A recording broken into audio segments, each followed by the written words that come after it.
As academic writers, we often address detailed and complex issues. The swaths of time we dedicate to research, planning, and thinking solidify our understanding. But as writers, our greatest undertaking is informing the readers, and it's more difficult than we like to think. Quoting my seminar teacher, we researchers and writers are cursed with knowledge. It's our job to expound our understanding to an uninformed audience. When we try to explain intricate and sometimes even obscure topics, the key to success is clarity. So what do I mean when I say clarity? By writing clearly, we're making the reader's job as easy as possible. We put in the heavy lifting, editing and revising our work so that the reader doesn't have to. They don't have weeks to research and cross-examine sources, only a few minutes to read your paper. And if they've got to hack their way through a convoluted thicket of information, some of that understanding we're trying to convey is lost. By being clear, we get our understanding to the reader efficiently. To be clear, we've got to be both coherent and concise. From your piece as a whole down to individual sentences, you've got to express meaning, and you've got to express it as directly as possible. Let's look at an example of a topic sentence from a paper on the American Revolution that could use some help. Understanding the roots of the American Revolution is a highly debated topic, and any definitive cause will not be validated with absolute certainty. However, the academic conversation on the subject elucidates that the revolution was produced from a synthesis of both the Enlightenment and the Great Awakening. We've got some strengths here. The sentence establishes the topic of the paragraph, and in some regards it sounds kind of professional. But it is a bit wordy. Does the reader actually need all of that information? At the moment, the excess wording clogs the flow of ideas. So, we need to get to the point faster. Reading the sentence aloud, we can say that the first part is more the introduction or transition, and the second half is the actual topic sentence. Thinking about how the sentence functions for the reader, they should already know that the roots of the revolution are frequently debated. It is the topic of the paper after all, and so it just sounds repetitive. Now that we know that it is the first part of the sentence we could amend, we could carefully revise to get something like this. The definitive cause of the American Revolution cannot be validated with absolute certainty. However, the academic conversation on the subject elucidates that the revolution was produced from a synthesis of both the Enlightenment and the Great Awakening. This version is shorter, gives the reader all that they need to know, and retains a nice transition and a solid flow. While this was just one example, always apply this kind of analysis when you edit your work. Always refer to the golden question of revision. What does the reader need to know to reach my level of understanding? So now, I'm going to go through 3 main ideas that will help make your writing clearer. Number 1, omit needless words. Number 2, use the active and positive voices. Number 3, give each sentence a distinct purpose. Let's start with number 1, omit needless words. Many of you will recognize this as Rule 13 from Strunk and White's The Elements of Style. There are lots of great videos and instructions on this specifically if you want a more in-depth analysis. When we omit needless words, we're not just removing blatant repetitions like, the study's findings found that X does Y.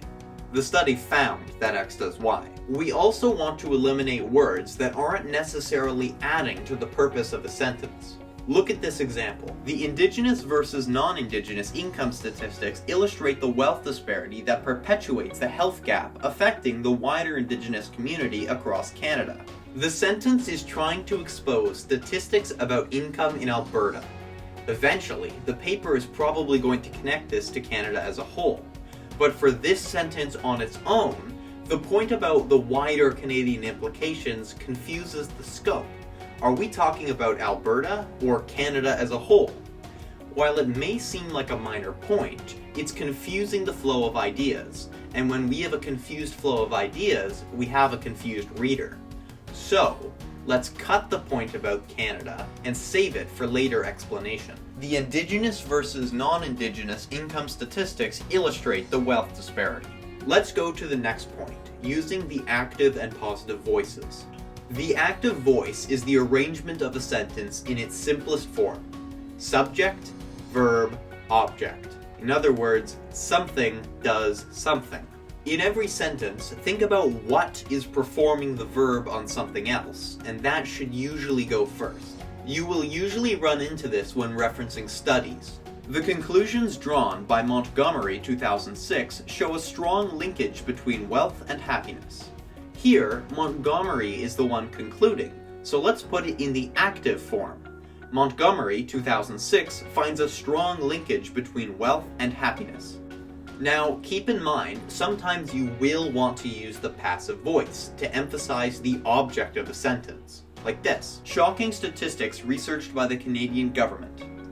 Though the Canadian government did the research on these statistics, we're trying to emphasize that they were shocking. And so, we use the passive voice and put the object at the start of the sentence. It can seem a bit confusing, but just use your discretion.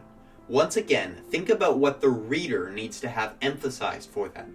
With the positive voice, just avoid using the word not in most cases, even if it's a point about disagreement.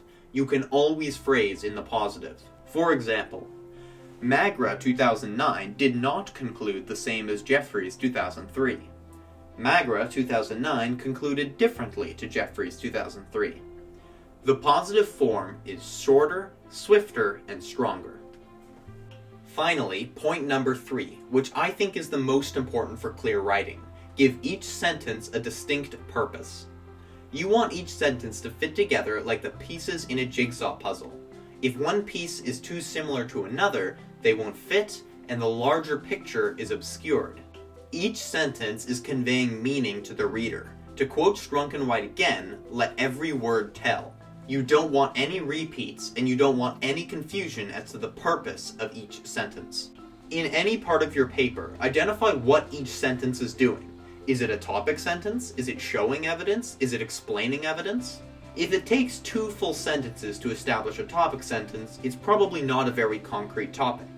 If it takes more than 1 sentence to explain evidence, then each sentence should be explaining something different but equally significant to the reader. Let's look at an example of this. Please pause the video and read this excerpt from an AP exemplar.